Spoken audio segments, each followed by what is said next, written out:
Ser de izquierda es actuar con principios, con ideales, no mentir. Y seguimos con el doctor Boaventura Sosa Santos. Muchas gracias.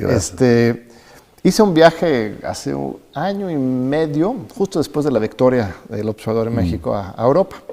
Visité a Copenhague, a París, a Londres, conversar con académicos, políticos, y yo sentí una depresión terrible, una tristeza frente a el avance de una xenofobia, un populismo de derecha. Eso sí, estaban fascinados con la historia de México, lo que está, ¿no? ¿Cómo lo hicieron en este mundo tan complejo? México es una excepción. Portugal, tu país natal, tu país de vida, donde trabajas y vives, también es una excepción, de una esperanza progresista en un mar de neofascismo. ¿Cómo ha sido posible? ¿Cuáles son las lecciones desde Portugal para el mundo? No, yo creo que es una innovación política bastante interesante. Yo mismo he escrito un librito llamado Izquierdas del Mundo Unidos, que además está publicado aquí en México, exactamente para dar, y ya está en varias lenguas, traducido en varias lenguas, para dar a conocer esta experiencia que es muy sencilla. Es mostrar que el neoliberalismo es una trampa. El neoliberalismo no hace crecer la economía, no hace empleo, no hace nada, crecer empleo, nada. Es un sistema que significa básicamente un proceso de transferencia de la riqueza de los pobres para los ricos. Ese es que es el neoliberalismo. Lo demostramos ¿cómo? Porque las izquierdas históricamente estaban muy divididas. Entre 2011 y 2015 tuvimos una austeridad, no es la austeridad republicana de AMLO, pero la austeridad del Fondo Monetario neoliberal, y que realmente empobreció a los portugueses 6% del PIB. Y al final, realmente, los portugueses siguieron votando mayoritariamente a la izquierda, pero iban a ser gobernados por la derecha, porque los partidos de derecha estaban unidos y los partidos de izquierda, como siempre, divididos. Claro. Entonces, lo que decidieron fue que, una cosa novedosa, que era mantener lo siguiente: nosotros tenemos identidades distintas. Por ejemplo, el Partido Comunista es en contra de la NATO, el Partido Socialista a favor. Pero eso no se discute. Nosotros vamos a ver en qué estamos de acuerdo. Estamos de acuerdo en trabar las privatizaciones. Estamos de acuerdo en privilegiar la educación pública y salud pública. Estamos de acuerdo en aumentar las pensiones mínimas y el salario mínimo. Estamos de acuerdo en movilizar el servicio público de nuevo y al Estado para le dar otra vez una centralidad de servicio público republicano. Estamos de acuerdo. Escribimos, redactamos, firmamos y durante 4 años vamos a respetar, y así se respetó.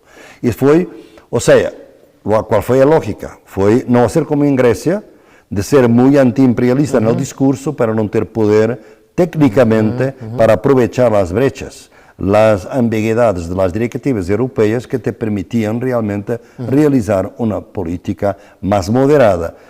Empezamos en eso. Y de repente lo que vemos es que la Unión Europea estaba toda en contra, el Fondo Monetario, toda la gente estaba en contra, esto va a ser una desgracia, la izquierda en el gobierno, un caos. Al contrario, vamos a asistir que la economía empieza a crecer, la gente se anima un poquito porque las pensiones mínimas son mejores, el salario mínimo, el consumo aumenta, el consumo promueve la producción interna, crece la economía, baja el desempleo. En este momento tenemos 4.6% de desempleo, bajísimo, lo más bajo de Europa. Mucho más bajo que España. De España, por ejemplo, y entonces la economía crecer, más inversión directa, el país también tiene otros atractivos, es el país que tiene la más baja tasa de criminalidad de Europa. Entonces Madonna viene a vivir a Portugal, entonces porque es un país muy tranquilo, quiere para sus hijos, etc. Y repentinamente el país, y siendo todo lo contrario, la receta neoliberal, es el país que crece, la economía crece más que las otras en la Unión Europea.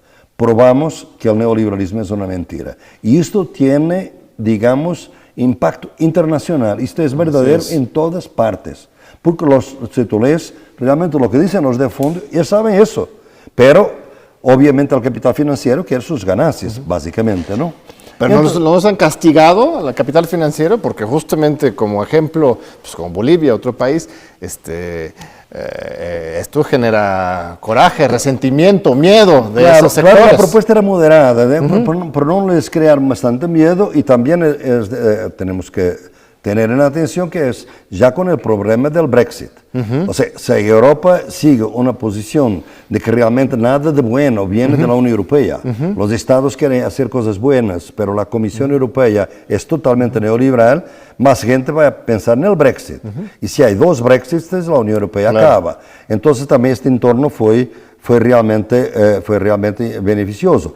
Y como sabíamos que Portugal aislado también sería pequeño, es 1% del PIB, era importante que otros países siguieran lo mismo. He trabajado bastante en España, porque España ya son 8% o más del PIB europeo, y realmente ahora tenemos también en España una coalición que fue muy inspirada también en la experiencia portuguesa. Y otro gran sociólogo ya en el gobierno, Manuel Castells, que también estuvo aquí Sí, hace unos claro, meses. Manuel, Sí, que aquí está en la ahora UNAM. que es ministro de Educación. O sea, estamos mostrando que realmente hay alternativas. Y yo pienso que México está demostrando que hay alternativas.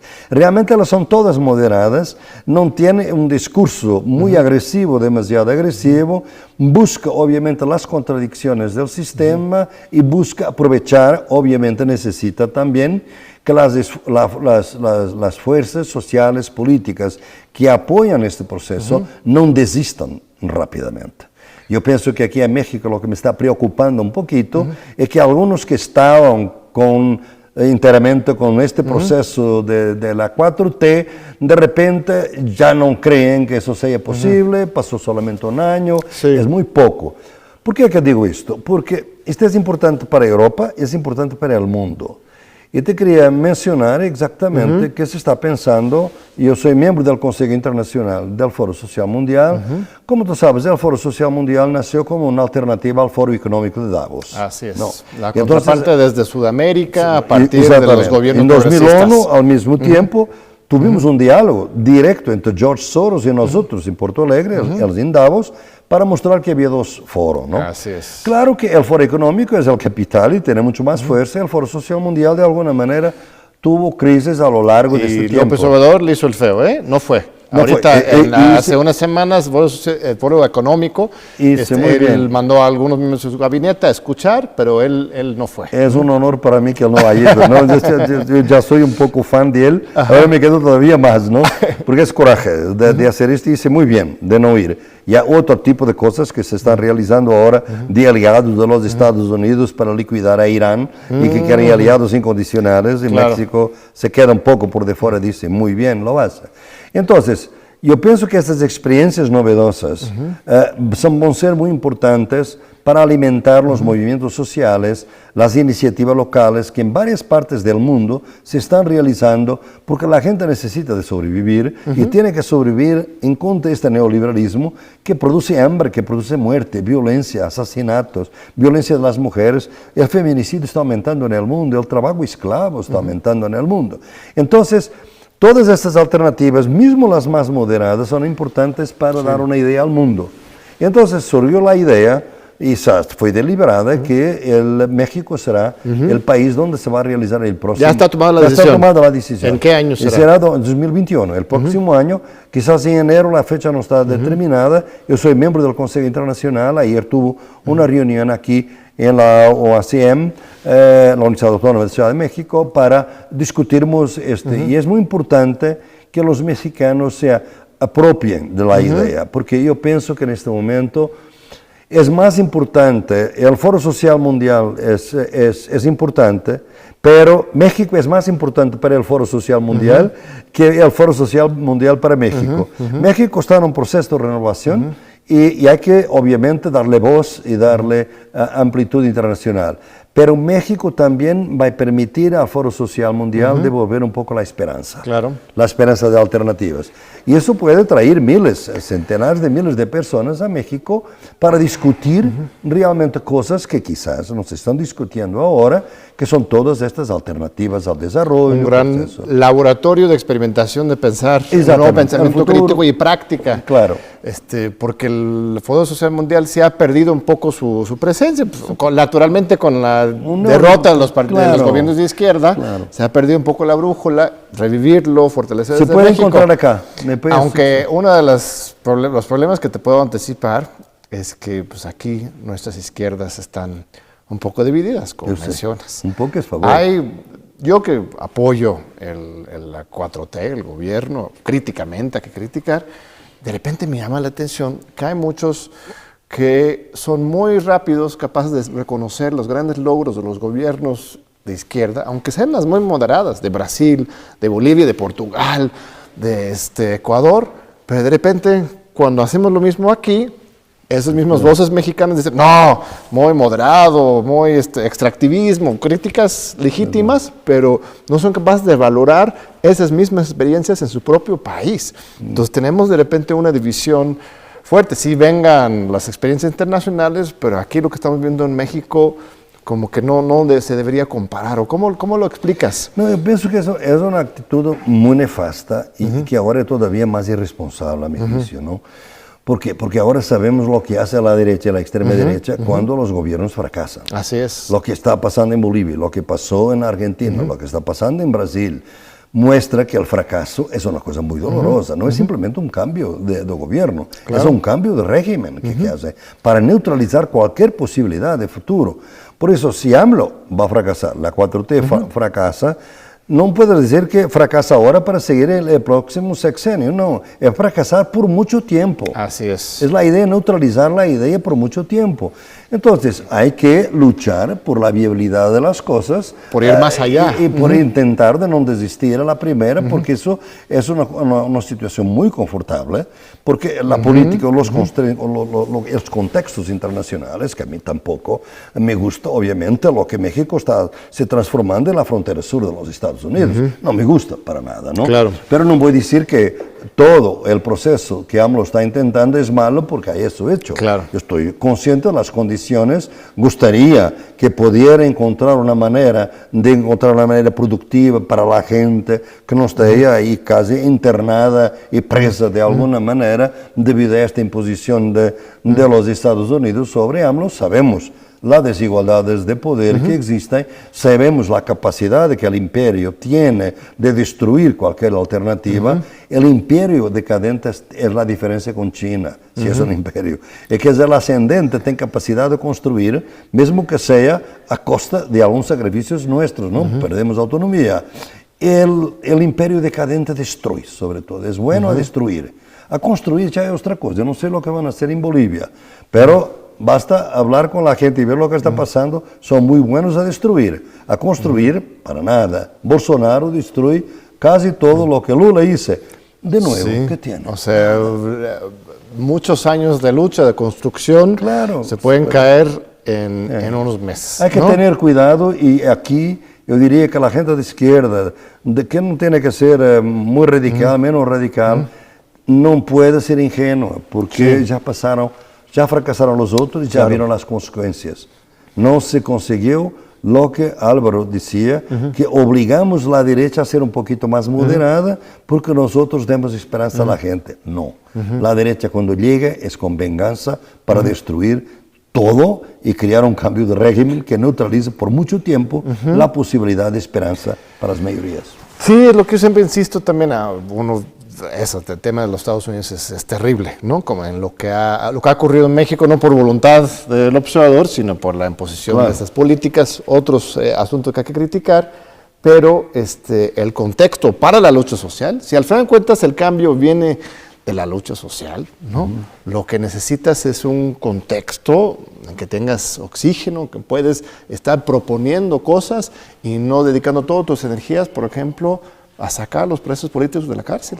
En el sexenio anterior, con Peña Nieto, pues muchos nos dedicamos a eso, a exigir la liberación, a exigir condiciones para la libertad de expresión y no podíamos construir algo nuevo.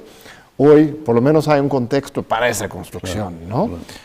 Claro que hay cosas que la gente se queda un poco impactada, yo estoy de acuerdo. Yo pienso que los megaproyectos habría que tener mucho cuidado porque he visto cómo Evo ha dividido los pueblos indígenas. Cuéntame, porque sí, el gobierno actual habla del Tren Maya, del plan transísmico, de refinerías. Yo pienso que no deberían seguir adelante, debo decirte.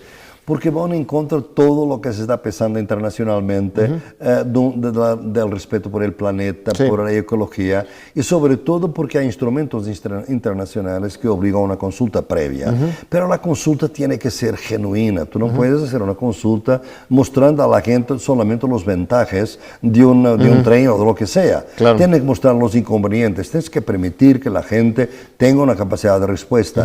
Y se tiene, hoy en día, el mundo ya no está para estos grandes megaproyectos, porque la destrucción ambiental es muy grande. Lo que está pasando en Amazonía, lo que está pasando en Australia, lo que está pasando en California, la gente piensa que ahora puede decir, sí, pero no quieren desarrollar a México. ¿Cómo generar el desarrollo? Entonces, para eso, por eso tú tienes que encontrar, y ahí es la creatividad. Se puede crear empleo, se puede crear agricultura más familiar, no hay que proteger simplemente la agricultura grande latifundiaria del sur. Tú tienes que proteger la agricultura fundiaria porque familiar, 70% de lo que comemos viene de la agricultura, pequeños campesinos, familias, etc.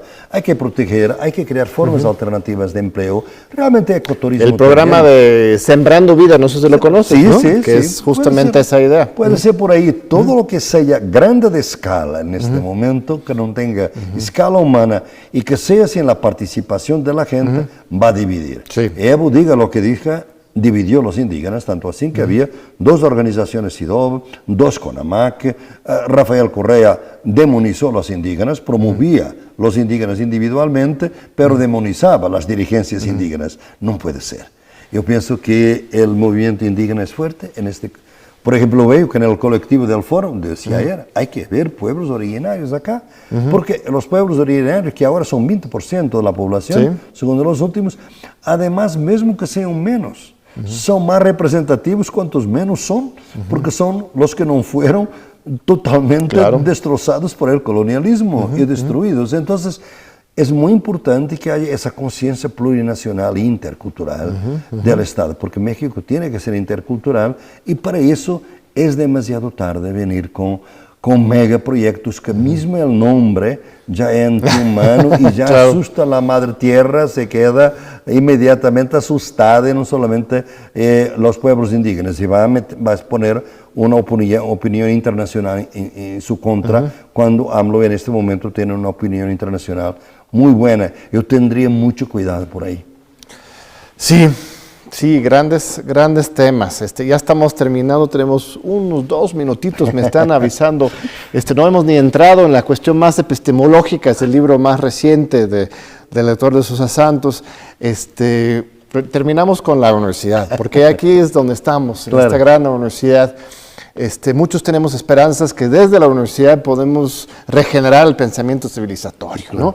Don Pablo González Casanova recientemente en una de las celebraciones de la autonomía de la universidad habló de eso, de la universidad como el gran centro de pensamiento, crítica, civilización, pero simultáneamente esas universidades son pues un legado colonial, ¿no? Nos imponen una lógica eurocentrista. Entonces, hay esperanza para la universidad en la construcción de la nueva visión de justicia, o tenemos que construir otra cosa. No, yo estoy totalmente adepto que hay que partir de estas universidades, obviamente, porque una cosa es cierta, cuando viene un gobierno de extrema derecha, como estamos viendo, por ejemplo, en Europa, como estamos viendo en India, lo primero blanco es la universidad pública. ¿Por qué? Porque es donde se produce conocimiento libre, crítico, plural, independiente. Y ellos no quieren eso. Modi, por ejemplo, en India, no contrata los profesores universitarios para hacer estudios de política pública. Contrata las empresas de consultoría, porque puede, obviamente, definir los términos de referencia y las conclusiones que quiere, ¿no? No, es muy importante. Pero el problema es que en qué condiciones debemos defender la universidad pública. Porque durante mucho tiempo las élites defendieron la universidad pública porque era el proyecto de país. El neoliberalismo no quiere proyecto de país. Manda a sus hijos para las universidades globales. Ya no tiene confianza en las universidades públicas. La universidad pública tiene que tener aliados internos, clases populares, clases medias. Y para eso tiene que tener una actitud que sea más simpática, porque durante mucho tiempo fue muy arrogante para ellas. Tienen que descolonizarse, tienen que desmercantilizarse, tienen que democratizarse y tienen que despatriarcalizarse. Son las palabras que... Pues muchísimas gracias, se nos acabó el tiempo, espero que podamos repetirlo pronto. Bienvenido como siempre a México, a la UNAM, y un gusto tenerte aquí. Muchas gracias. Te esperamos de nuevo en 8 días aquí en Diálogos por la Democracia por TV UNAM.